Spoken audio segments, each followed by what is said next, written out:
IPA, telinga dan cara merawatnya.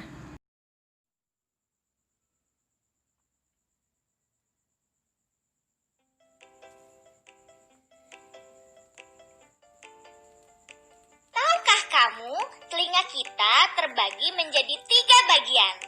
Ada telinga luar, telinga tengah, dan telinga dalam. Setiap bagian telinga memiliki fungsi tersendiri loh. Klik bagian telinga satu persatu dan perhatikan penjelasannya ya. Telinga luar.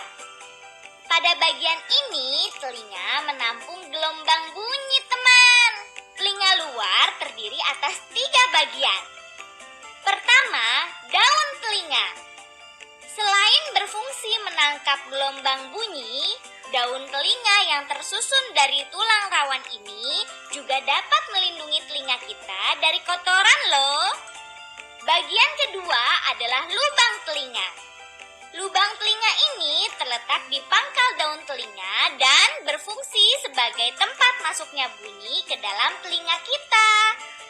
Bagian ketiga adalah saluran pendengaran.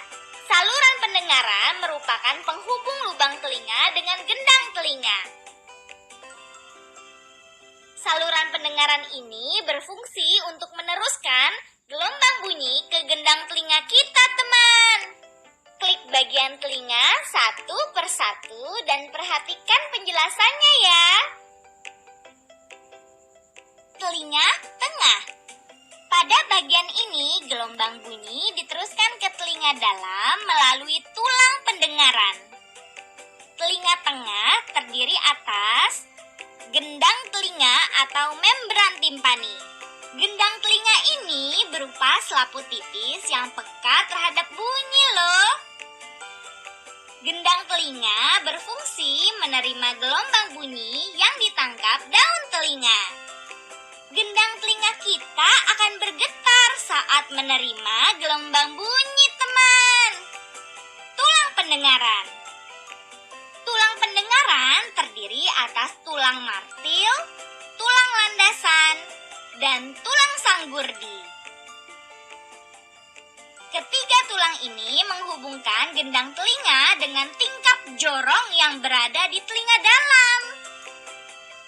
Tulang pendengaran berfungsi untuk meneruskan gelombang bunyi dari gendang telinga. Saluran eustachius merupakan saluran penghubung telinga tengah dan rongga mulut. Saluran ini berfungsi untuk menyeimbangkan tekanan udara di dalam dan di luar telinga kita.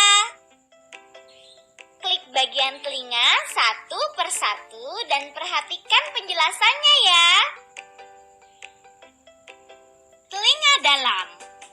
Pada bagian ini, gelombang bunyi diubah menjadi rangsangan bunyi. Bagian-bagian telinga dalam adalah tingkap oval. Tingkap oval atau tingkap jorong merupakan celah berbentuk lonjong yang terhubung dengan tulang sanggurdi. Tingkap oval ini berfungsi meneruskan gelombang bunyi dari tulang pendengaran ke rumah siput. Tingkap bundar. Tingkap bundar merupakan celah berbentuk lingkaran yang terhubung dengan gendang telinga. Tingkap bundar berfungsi meneruskan gelombang bunyi dari telinga tengah ke rumah siput. Koklea. Koklea atau rumah siput ini berbentuk tabung seperti cangkang, teman. Rumah siput ini berisi ujung-ujung saraf pendengaran dan cairan endolimfe. Rumah siput berfungsi menerima gelombang bunyi yang menjadi rangsangan bunyi untuk diteruskan ke saraf pendengaran. Saraf pendengaran. Saraf pendengaran berfungsi untuk menerima rangsangan bunyi dari rumah siput yang selanjutnya dikirim ke otak kita, teman. Saluran setengah lingkaran. Saluran setengah lingkaran terdiri dari 3 saluran yang terhubung dengan tingkap jorong. Saluran setengah lingkaran ini berfungsi sebagai alat keseimbangan tubuh kita loh. Klik bagian telinga satu persatu satu dan perhatikan penjelasannya ya.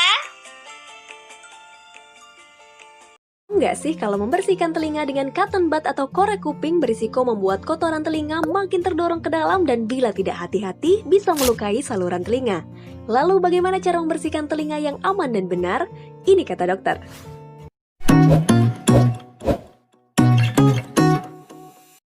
Kotoran telinga atau serumen merupakan cairan lengket yang dihasilkan oleh kelenjar minyak pada telinga yang berfungsi sebagai pelumas mencegah telinga kering, membersihkan liang telinga dari kotoran maupun debu, dan sebagai antibakteri dan anti jamur. Pada kondisi tertentu seperti pada usia tua, kelenjar minyak pada telinga menghasilkan serumen yang lebih keras sehingga serumen sulit untuk dikeluarkan dan menyumbat saluran telinga, mengakibatkan gejala gangguan pendengaran, nyeri telinga, gatal, hingga telinga berdenging. Mengerasnya produksi cairan telinga juga dapat disebabkan faktor diet atau makanan, stres, dan faktor keturunan. Dan ini dia beberapa kebiasaan membersihkan telinga yang salah seperti kebiasaan mengorek telinga dengan cotton bud, lidi maupun jepit rambut karena dapat melukai liang telinga hingga merobek gendang telinga.